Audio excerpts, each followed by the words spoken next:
restless, always moving, forever passing, like time itself, are most of the people who live in these old red houses. This is on New York's West Side. The people are homeless, yet they have 100 homes.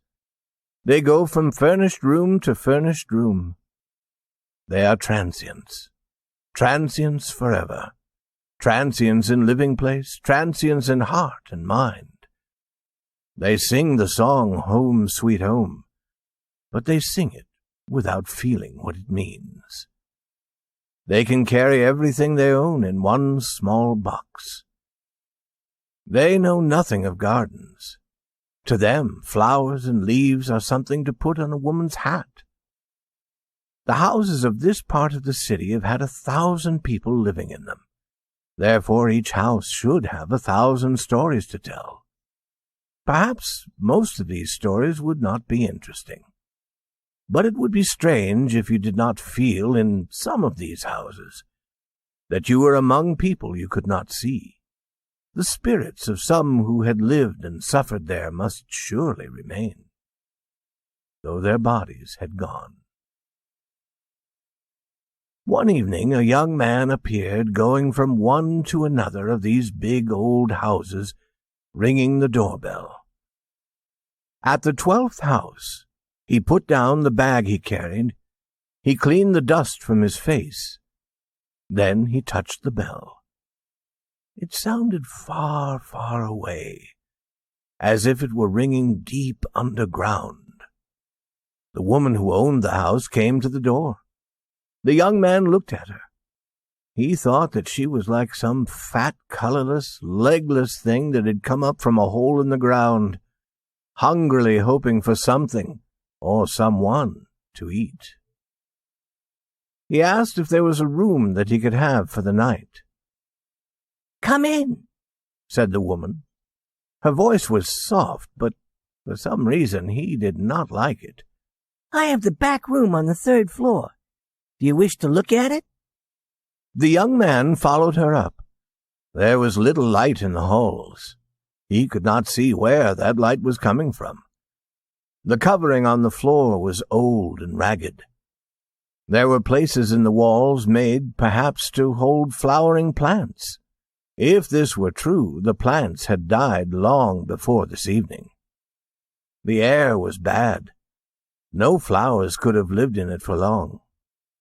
"This is the room," said the lady in her soft, thick voice. "It's a nice room. Someone is usually living in it. I had some very nice people in it last summer. I had no trouble with them. They paid on time. The water is at the end of the hall.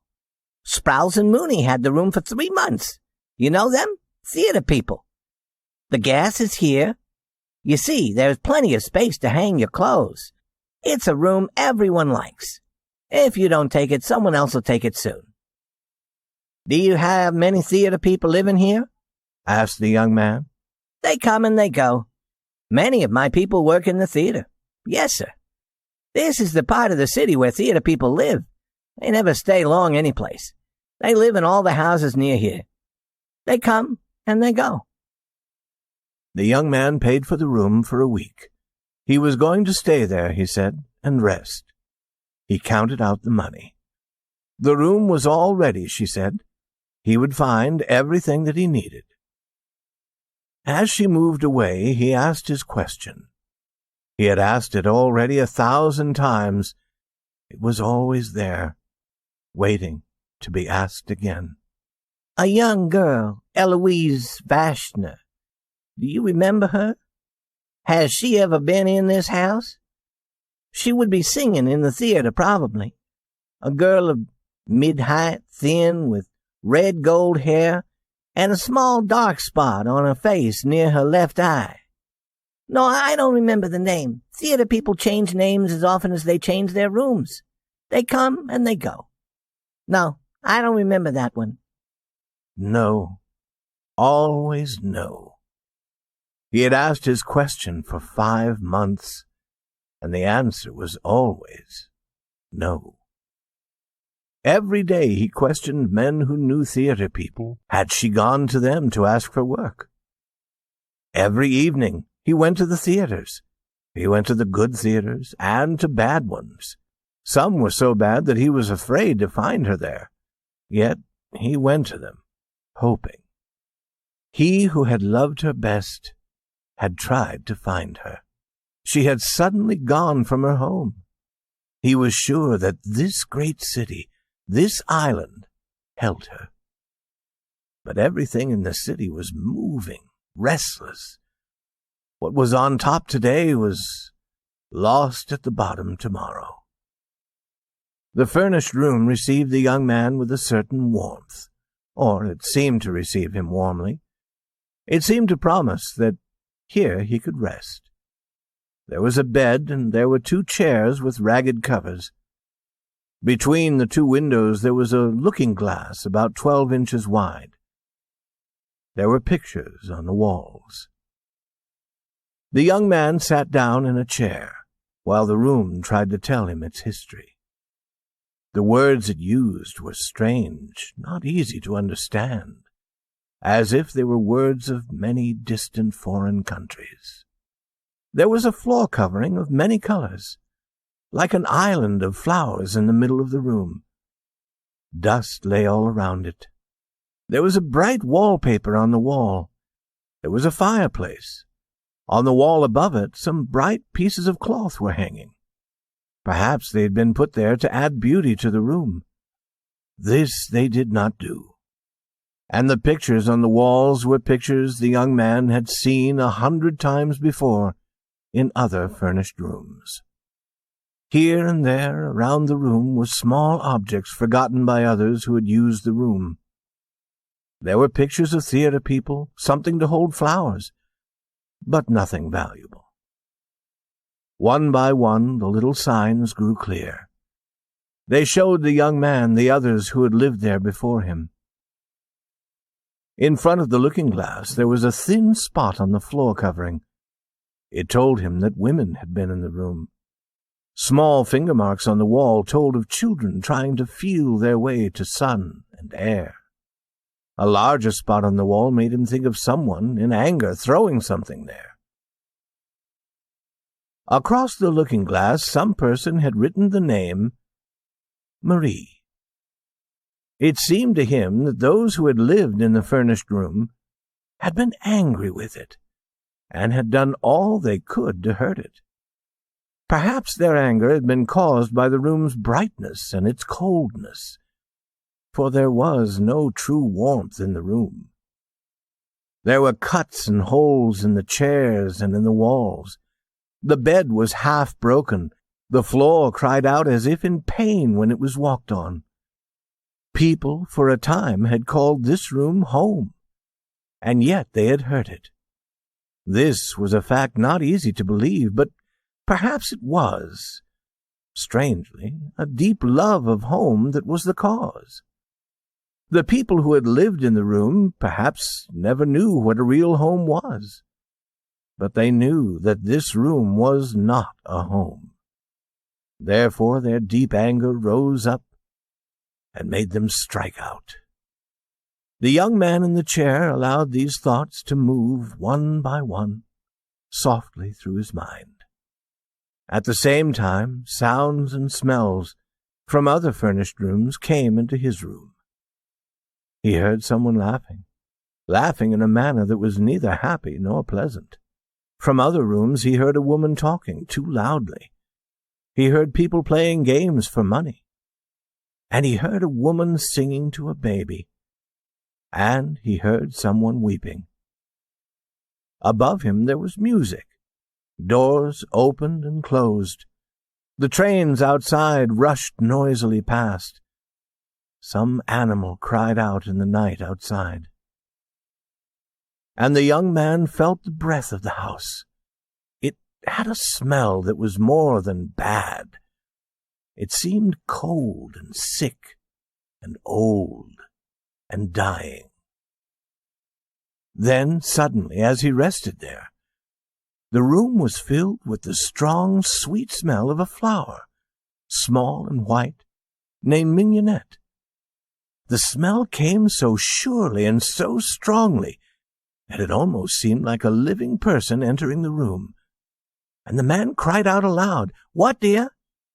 as if he had been called. He jumped up and turned around. The rich smell was near and all around him. He opened his arms for it. For a moment he did not know where he was or what he was doing. How could anyone be called by a smell? Surely it must have been a sound. But could a sound have touched him? "She has been in this room," he cried, and he began to seek some sign of her. He knew that if he found any small thing that had belonged to her, he would know that it was hers. If she had only touched it, he would know it. This smell of flowers that was all around him, she had loved it and she had made it her own. Where did it come from? The room had been carelessly cleaned. He found many small things that women had left. Something to hold their hair in place, something to wear in the hair to make it more beautiful, a piece of cloth that smelled of another flower, a book. Nothing that had been hers. And he began to walk around the room like a dog hunting a wild animal. He looked in corners. He got down on his hands and knees to look at the floor. He wanted something that he could see. He could not realize that she was there, beside, around, against, within, above him, near to him, calling him. Then once again he felt the call. Once again he answered loudly, "Yes, dear," and turned wild-eyed to look at nothing. For he could not yet see the form and color and love and reaching arms that were there in the smell of white flowers. Oh God, where did the smell of flowers come from? Since when has a smell had a voice to call? So he wondered and went on seeking. He found many small things left by many who had used the room. But of her who may have been there, whose spirit seemed to be there, he found no sign. And then he thought of the owner. He ran from the room with its smell of flowers, going down into a door where he could see a light. She came out. He tried to speak quietly. "Will you tell me," he asked her, "who was in my room before I came here?" "Yes, sir, I can tell you again. It was Sprowls and Mooney, as I said. It was really Mr. and Mrs. Mooney, but she used her own name. Theater people do that." "Tell me about Mrs. Mooney. What did she look like?" "Black-haired, short and fat. They left here a week ago." "And before they were here?" "There was a gentleman, not in the theater business. He didn't pay. Before him was Mrs. Crowder and her 2 children. They stayed 4 months. And before them was old Mr. Doyle. His sons paid for him.